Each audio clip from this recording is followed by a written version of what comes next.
Hi everyone, it's Lisa from A Simple Season. Today I've prepped some easy DIY meal kits using pantry staples just for you.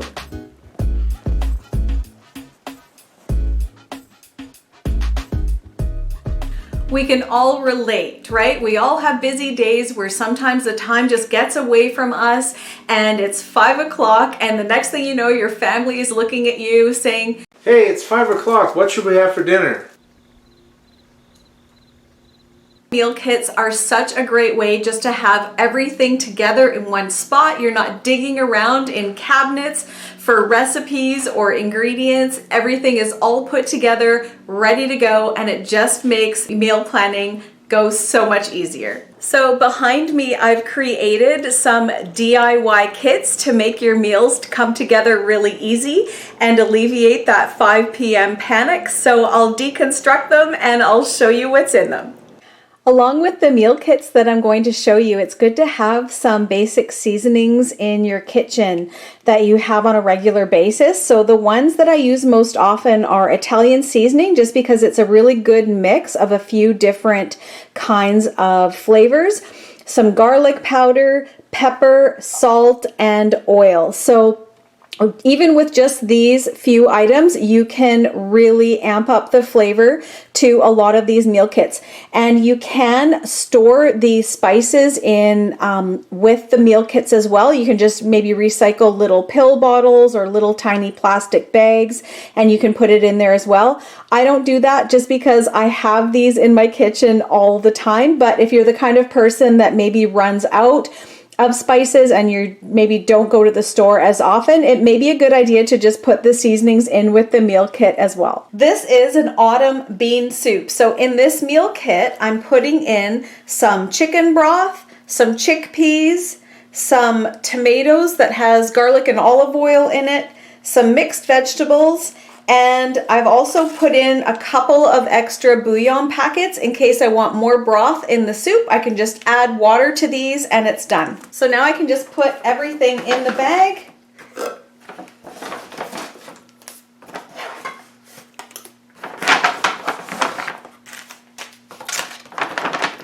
And it's ready to go. Here's another filling vegetable soup. I have 2 containers of chicken broth, some dehydrated onion flakes, a can of dry pigeon peas. These are wonderful. If you don't find these, that's okay. You can use any kind of beans you like, and a can of corn. Now I know all of this just as is wonderful together. And of course you can add your salt, pepper, thyme if you like, some garlic, whatever else you have. I've also on the recipe listed in some add-ins. So if I have access to other ingredients, I can put in some potatoes, some spinach, some celery, and I know that these ingredients will taste wonderful in this soup as well. If you like seafood, some clam chowder might be in order, and this is where you can take something already made and make it even better. So you can take some of the chunky clam chowder, which unfortunately barely has any clams in it, add a full can of clams and also a can of smoked mussels, and you have a really, really delicious soup if you add these things. Heat it through and your meal's ready. Here's another one, pumpkin corn soup. Chicken broth, some diced tomatoes, a can of pumpkin puree, black beans, and corn. And you just mix everything together, throw in your salt, pepper, garlic powder, heat it up for 15 minutes, done. Here's an easy chicken casserole. So this is an Uncle Ben's rice mix. We have diced tomatoes with garlic and olive oil, and this is chicken breast, the Costco brand. And all you do is cook the rice up to the package directions, put it in a casserole dish, combine the tomatoes with the chicken, put it on top, and heat it through in the oven at 350 for 15 to 20 minutes. And this is gnocchi with pesto sauce. So here I have a package of gnocchi, a can of diced tomatoes, which you would drain, and then a 1/4 cup of this pesto sauce. And all you do is cook the gnocchi to the package directions, add a 1/4 cup of the sauce, toss it with the tomatoes, and it's done. It's really good if you can add some chopped walnuts to it. It just adds a really nice flavor. And it's really good on its own, just like this, but if you have access to other fresh ingredients, it's really nice with some cubed zucchini in there or some red pepper, and that makes an amazing dish too. And this is a Mediterranean chicken dish. So I have 2 large tins of chicken, some diced tomatoes, some olives, and some capers. And all you do is mix the chicken and the tomatoes together with a few tablespoons of olive oil, put it in a casserole dish, top it with the olives and the capers, and put it in the oven and bake it for 15 to 20 minutes until heated through. And you can serve this on its own or over rice or with pasta. It's really tasty either way. Up next is a yummy bean salad. These are some roasted red peppers. You just drain them and cut them up fine, a few of them. Wax beans, black beans, and corn. So you just mix all of these things together, add a bit of olive oil, salt, pepper, some Italian seasoning, garlic powder, and it is a fantastic salad, and it keeps in the fridge for several days. And if you have some fresh vegetables available, cut up red pepper or celery or chopped onion is fantastic in this as well. Here's a pasta chili bake. So I have some pasta. You can use any kind you like. A can of corn, a can of diced tomatoes with chilies, and a can of prepared chili. So you just cook the pasta according to the package directions, mix all of these 3 things together, put it in a casserole dish, and bake it for about 20 to 25 minutes.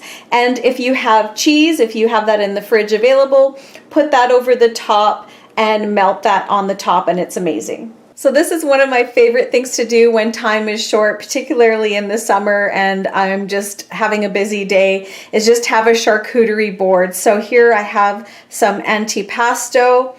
These are some stuffed vine leaves, marinated mushrooms, corned beef, and artichoke hearts, and some crackers here. So what I would do is just take everything out of the jars, put it out on a nice tray, lay out some crackers. If I have any cheese, put that on there as well, and just dig in.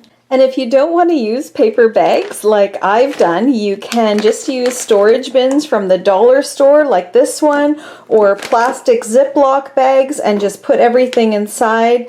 You can stack boxes like this in your pantry, and then just put the recipe on the side with a piece of tape like so, and then you know exactly what you need to shop for when it's empty. And if you want dessert, I've got you covered. Chocolate cherry crunch. 1 can of cherry pie filling, some fudge brownie mix, some quick oats. This is 1 cup, and 2/3 of a cup of oil. And all you do is pour the pie filling in the bottom of a casserole dish, and then you blend together 2/3 of a cup of oil with the oats and the brownie mix until it's crumbly, and put it over the pie filling and bake it at 350 for 30 to 45 minutes. You can also add chopped walnuts as an optional ingredient as well. Chocolate nut clusters are a really great thing to bring when you get that last minute invitation to a potluck and you want something quick and easy. And all you need is a package of chocolate chips, 1 teaspoon of some kind of oil like canola oil or vegetable oil, and 2 cups of either mixed nuts or peanuts. Both work really well for this. And all you do is take the chocolate chips with the 1 teaspoon of oil and melt it over a double boiler, or you can also put it in a bowl and put it in the microwave and melt it over medium heat in the microwave. Once the chocolate is melted, you just add the nuts and then take it by the spoonful and put it on a cookie sheet lined with wax paper and put it in the fridge to chill, and you've got a great dessert. And we have pineapple dump cake. 1 box of cake mix, 1 can of pineapple, but you can use any kind of fruit you want. If you like peaches or a mixed fruit cocktail, that's fine too. And then 1/2 cup of either oil or melted margarine or melted butter. And all you do is you just take the can of fruit, dump it into your cake pan, liquid and all. You don't need to drain it. Mix the oil with the cake mix or the melted margarine, whatever it is you're using, until it's nice and crumbly. And you put that over the fruit and you bake it at 350 for 40 to 50 minutes. So I can't help thinking that these DIY meal kits would make a really great gift for an expectant mom or somebody maybe who's just gotten out of the hospital and needs help with making meals, or a newlywed couple. I think it would be a really great gift idea to have, you know, just things put together that they don't have to go searching for, and it's all ready to go and it just needs to be heated up. So hopefully this will give you some ideas to help your meals go a little bit more smoothly. Let me know what you think in the comments. Take care, everyone. Stay well, and we'll catch you in the next one.